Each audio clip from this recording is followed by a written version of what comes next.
और गांव में शमशान कब्रिस्तान की व्यवस्था भी नहीं बना पाई। मुझे परसों जानकर हुआ कई गांव ऐसे जहां सड़क पे ही अपने देह का अंतिम संस्कार जो है परिवार का करना पड़ता है। यानी कि आपकी समस्याएं, चाहे वो बेरोजगारी की हो कि आपके पढ़े लिखे बच्चे बेरोजगार घूम रहे हैं, चाहे महंगाई की हो, चाहे अच्छी सड़कों की हो, चाहे बिजली के बढ़ते दाम की हो, चाहे पीने के लिए साफ पानी ना मिलना हो। मैं गारंटी से कहता हूं, आप अपने सरकारी नलके चेक करा लो, 75% सरकारी नलके उनका पानी अगर खराब नहीं निकला तब आप मुझे बना देना, सर्वे करवा के देख लो।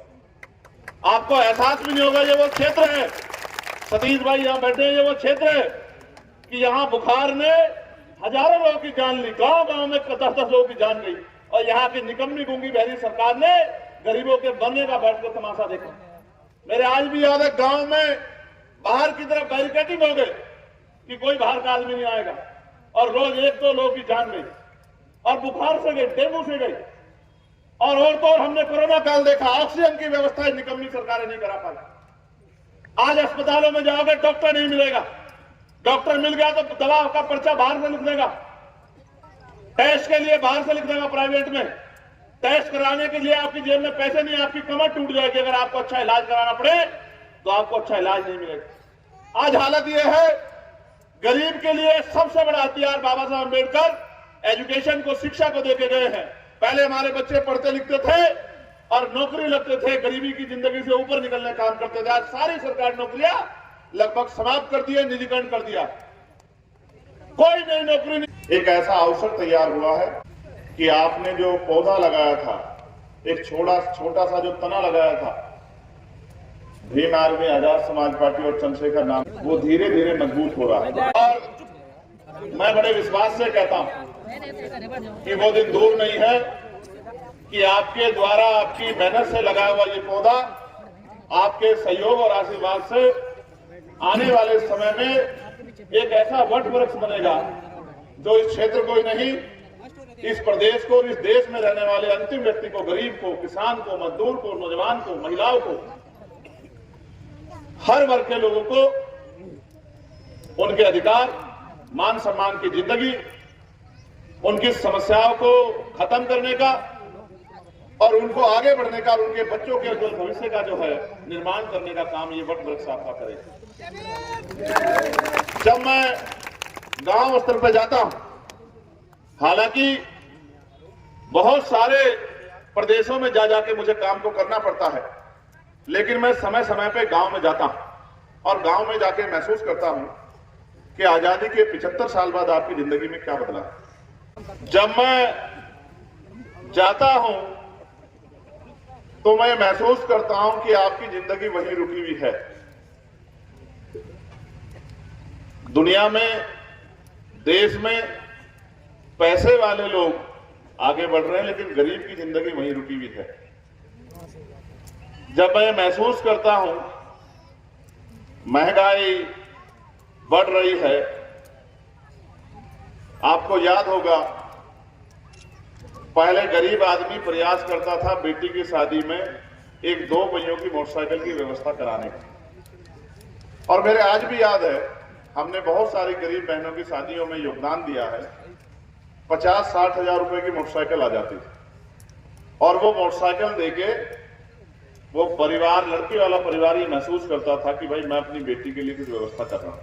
हालांकि ये दहेज के तौर पे, मांग के तौर पे गलत है, लेकिन क्या आज वो मोटरसाइकिल 50-60 हजार रुपए की आती? सामान्य मोटरसाइकिल कितने पैसे की आ रही है आज? 60 से 70 हजार।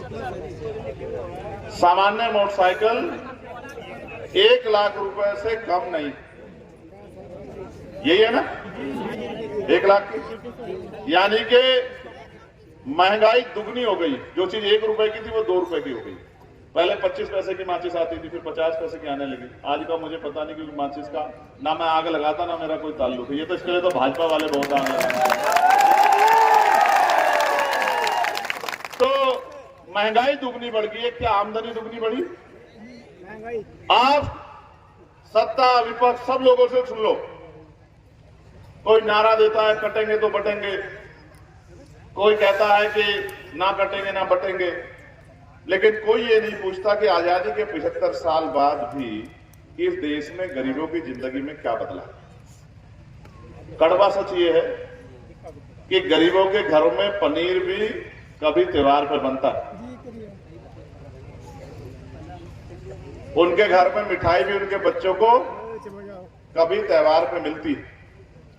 सच यह है कि अपनी पूरी जिंदगी गरीब इसी बात में गुजार देता है कि उसके पास रहने को एक अच्छा घर बन जाए और उसको 2 टाइम की अच्छी रोटी मिल जाए।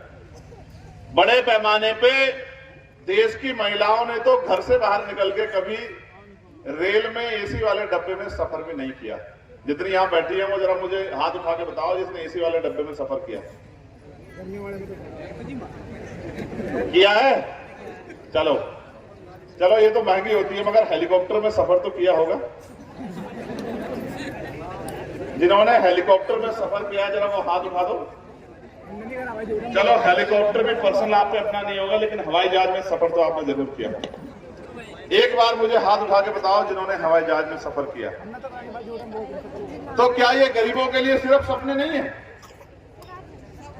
एक टूटे हुए झोपड़ी में कच्चे मकान में पैदा होना और अपने आसपास घूम के उसी मकान में मर जाना, कभी जिंदगी के किसी सुख का अपने जीवन में प्रयोग नहीं होने देना, और ना ही ऐसा अवसर मिलना कि आप महसूस करें कि हमने भी जीवन को जिया।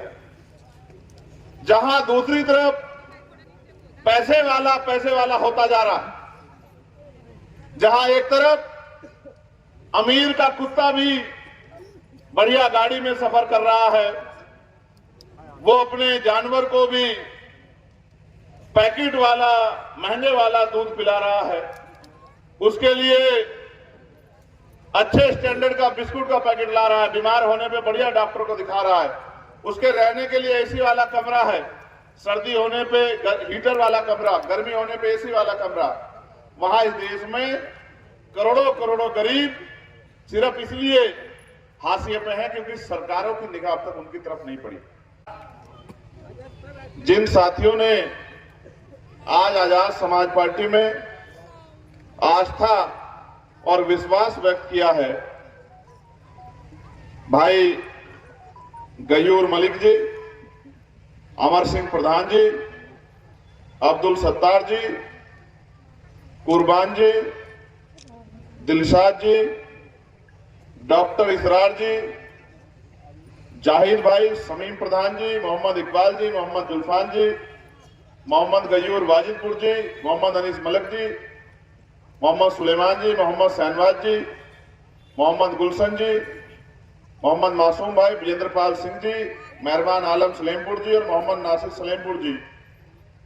मैं इन सब भाइयों का भी बहुत बहुत धन्यवाद करता हूं, आभार प्रकट करता हूं, और उनको मैं ये विश्वास दिलाता हूं कि आजाद समाज पार्टी भीम आर्मी आपका परिवार है, आपका अपना घर है।